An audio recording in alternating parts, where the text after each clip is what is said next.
My name is Autumn Miller and I'm a models engineer in the Process Control and Automation Group. I will be receiving the 30 Under 30 award for the Society of Manufacturing Engineers.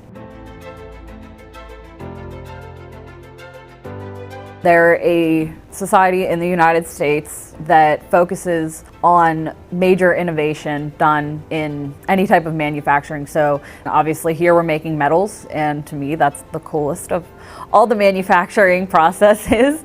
As far as the award, it's designated for people under the age of 30 that have made significant leaps and bounds in their field and just in manufacturing in general. I'm being honored because of that.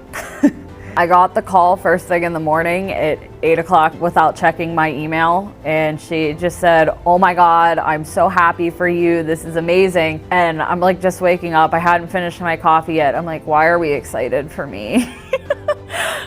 Then I checked my email and had saw, and I was really excited. I couldn't believe it, especially like reading some of the past people who had won, and they're from all these different types of industries, from 3D printing to software design. To be able to be in the metals industry, which is super exciting to me, and win this award, still was like, wow, I can't believe this is happening.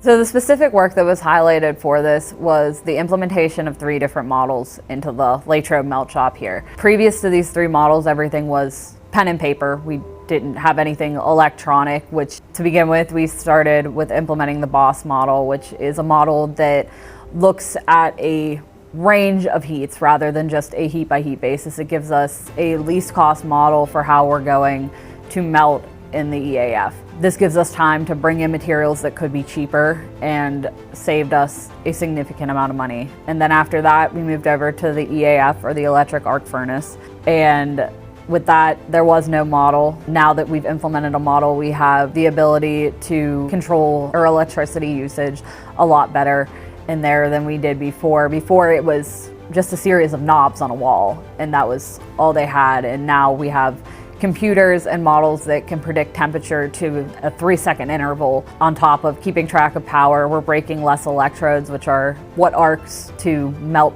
the material that's in the furnace, and they're expensive. Now we have a much better outlook on our power and a lot less things breaking. And then after that, it was moving over to the AOD, which is our argon oxygen decarburization process. Everything was pen and paper, so you had to completely trust that what the guys said, how much gas they blew and how many pounds of materials they put in, was accurate. And that's one problem, but another problem is you're hand calculating with a calculator how much material you should add in a perfect world. Now we have a program that models it all out for you. You can change it to the second and see how things are going to change. You have a constant temperature outlook, you have a constant carbon outlook, which is very important in the AOD.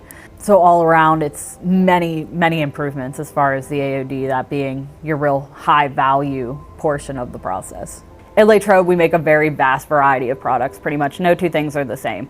The materials that we're making here don't need to be made in large quantities. We're making a lot of stuff for aerospace and defense, different space applications, and we are not a one-size-fits-all type of melt shop.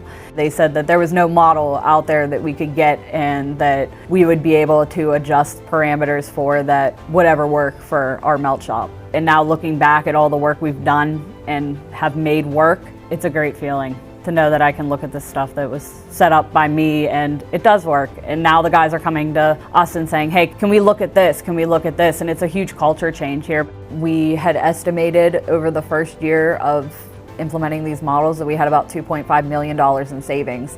And with that, even just this year, we have a $1 million target for additional savings, and we actually expect to surpass that $1 million target this year. As far as the future, I would like to get my hand in another project. I'd love to do this whole entire process all over again. Even if it's not Latrobe, I'd like to go to a different facility and start the whole process from nothing to something all over again.